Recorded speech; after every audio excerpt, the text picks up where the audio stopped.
Hello and welcome to my kitchen. In this video, I'm going to teach you how to make roti. Roti is something that we enjoy pretty much every day at home. We have it with our curries, and being Gujarati, we have a lot of curries. So today I'm going to teach you how to make roti using measurements, and I'm going to teach you some tips and tricks on how to have successful rotis every time. So let's get cooking. We're going to need 2 cups or 300 grams of medium chapatti flour. I use Elephant brand. Half a teaspoon of salt and 3 tablespoons of oil. You can use any vegetable oil. You'll need 3/4 cups or 175 ml of hot water. I use boiling hot water from a kettle. And you're going to need some chapatti flour in a plate or a container for when you're going to roll the chapatis. Add the salt to the flour and mix it. And then make a well in the flour and add the oil. Mix that in with a spoon and leave a little bit of oil in the container because we're going to need that at the end. Then add the boiling water into the flour and mix it with a spoon because it's hot. Mix it in well, adding all the flour from the sides. Then clean off the spoon and mix the dough with your hands. You might need 1 to 2 tablespoons more of water depending on the type and the brand of flour that you're using, but I recommend that you try these measurements first and then adjust if you need to. The dough should come out nice and smooth like this, and then add the remaining oil that was left in the container. You want to coat the outside of the dough ball because we're going to let it rest before we make the rotis. Go ahead and cover it and let it rest for at least 30 minutes. 2 to 5 hours is actually really much better. Once you've let it rest, you're going to notice that the texture of the dough has changed. It will come out so much softer and pliable and smooth. Give it a quick knead and then start making your roti balls. I break off a piece and then I roll it into about a 4 centimeter thick roll and start breaking pieces off. I measure it in my hand. I want to make it so that the dough ball fits in my hand and I can close it. Any excess I remove. My dough balls are about 3.5 centimeters in diameter. Yours might be bigger or smaller depending on how big your hand size is. But you want to make sure they're all even in size. You should end up with 13 to 14 dough balls. The last one is most likely going to be a different size, so keep it separate. There are so many types of rolling pins that you can use. You can use like a fairly thick one like this, or one with a design. I actually have a preference towards these big fat rolling pins because I don't have to press so hard, and I just find it easier with this one. But whatever your preference, make sure you have a rolling pin that you're happy with. When you're making roti, you want a pan like this. It's very flat and it's fairly thin and it heats up very well. So we call this a tawa. You can get them at Indian shops or even in some supermarkets. Turn on the heat because you want to make sure that this is hot before you start cooking your rotis. You also need a container to put the rotis in. So this is a roti dabba. I have a stainless steel one. Sometimes you can get an insulated one. And I'm going to use a plate to put the rotis in, but you can use a paper towel as well. So this plate fits right inside my dabba. Once you've started heating up your tawa, let it heat up very well. Then get one of your balls and press it flat in your hands like this. Put it into the flour, push down, and turn it over and push down and shake off the excess flour. Then I do my rotis on a countertop. Some people use a platter to do it on, but I do it on my countertop. So then just start rolling up and down, turn it 90 degrees up and down. 90 degrees up and down. As soon as it starts sticking a little bit, like it's sticking here, hold it like this and put it in the flour turn it the other side. But don't throw it in. If you throw it in, the flour's gonna go everywhere and you're gonna have a big mess to clean up. Shake off the excess flour, put it back on the countertop or on your platter, start rolling again. Up and down, 90 degrees, up and down.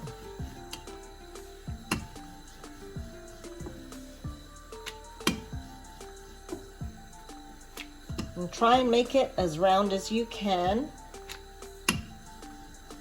And you want it to be about, I'd say, 1 millimeter thick, not very thick at all.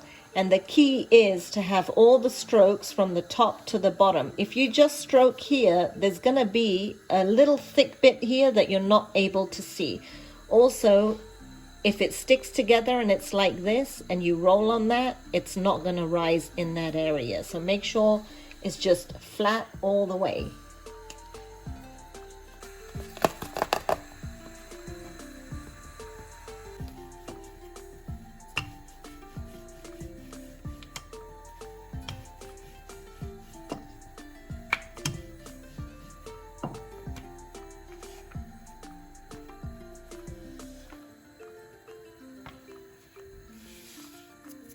We do this to spread the flour. And the pressure I'm using is a medium to light pressure. I don't press too hard.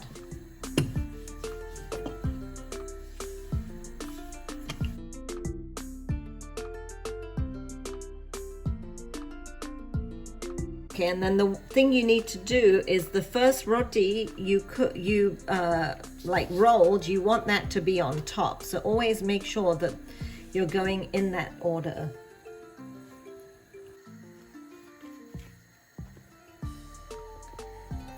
After you get some practice rolling, you'll be able to get the roti to turn while you're rolling. The way to do that is it's kind of a sequence with your elbows and the weight, and you just kind of go like this. So my right hand is turning and my left hand is straight up. That's how I get it to kind of go around. See, it's turning.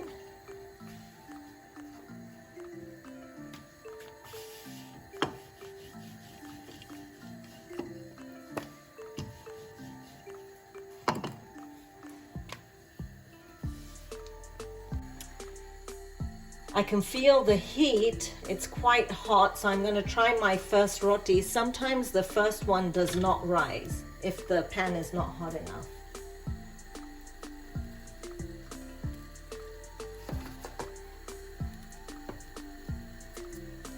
As soon as you start seeing these little bubbles, you want to turn it.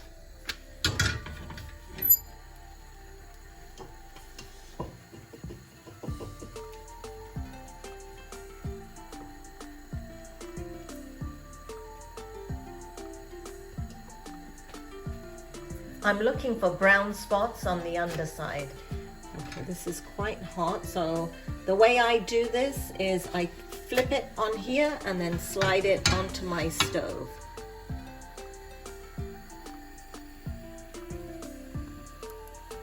And the temperature must have been right, so it rose.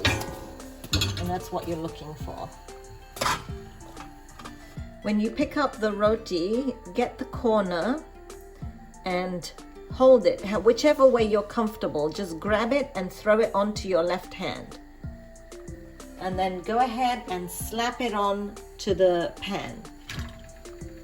Give it a swipe and do it with confidence.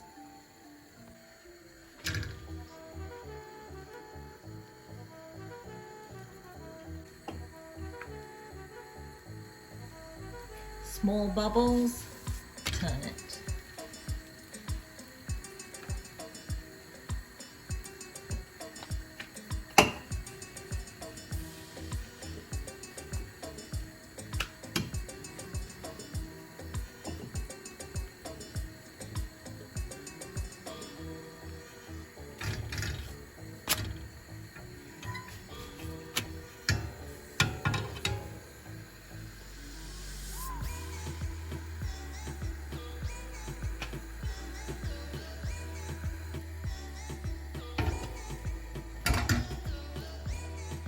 And when you're putting them in the dabba, not only do you want them with the same side at the top, you want them piled up like nicely, not one here and one here. It just looks messy. So make sure you pile them evenly.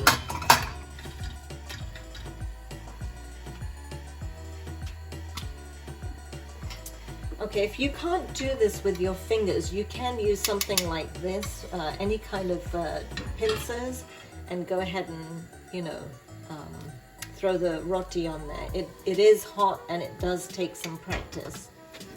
With an induction stove, you can just cook the roti straight on the tawa. Just get another roti or get a paper towel and cook it directly on there to raise it.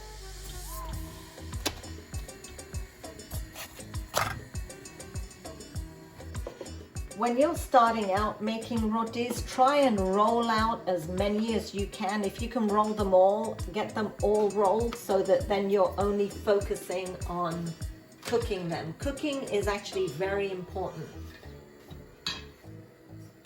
If you don't get the timing right on the cooking, your roti will burn, they won't rise. So cooking is actually more important than the rolling. You don't want to, you know, be concentrating on the rolling and let the cooking go by the way.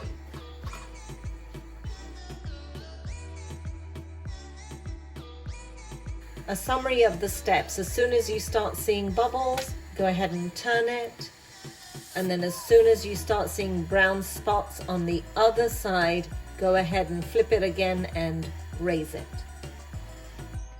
Once all your rotis are done, turn off the heat and your pan will still be hot.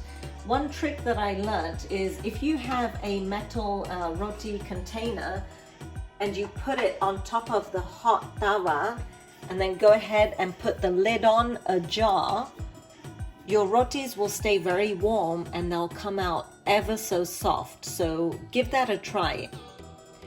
So you can see I've finished doing the rotis and there really isn't that much flour everywhere. I don't like to generally clean up too much after the roti, so I am very careful. But one trick you do have to remember is when you're, you know, covering the roti while you're rolling it with the flour, don't throw it in there and, you know, mess around with the flour, because cleanup is very hard. Now, the dough that I made was for about 14 roti and I made about 9 roti, so I have 5 little dough balls left. I can either clump this into one big ball, cover it in cling film and put it in the fridge if I'm going to make roti again tomorrow. Or what you can do is take each ball and roll them flat and then put them into a plastic bag and put them in the freezer. Now, if you do this, this is actually a really good thing, because then, you know, you want to make some rotis, or if you're a single person and you only need to make 2 or 3 rotis for yourself, you can make the dough for 14 of these balls, and anytime you want to make roti, just take out 2 of these and defrost them covered at room temperature for about 30 minutes or so, and then they're ready to go. So here you go, let me show you how it's done. You have your plastic bag. I'm just going to stick these in here. And obviously don't stick them one on top of each other because they will stick together. So give it plenty of room, take out as much air as you can, zip it up, and then just go ahead and put that in the freezer. And then if you want to make 1 or 2 rotis, you're ready to go. And if you have little kids in the house, they love mini rotis. So, I mean, my kids are older, but anytime I make small rotis, they just love it. They feel like it's a treat. So just roll them the same as you do a normal roti, but because you're using half the dough or just a little bit of dough, it comes out like a small roti. So treat your kids. I hope you guys enjoyed watching this video, and if you did, please subscribe to my channel and give me a thumbs up, and I'll see you real soon for some more cooking inspiration.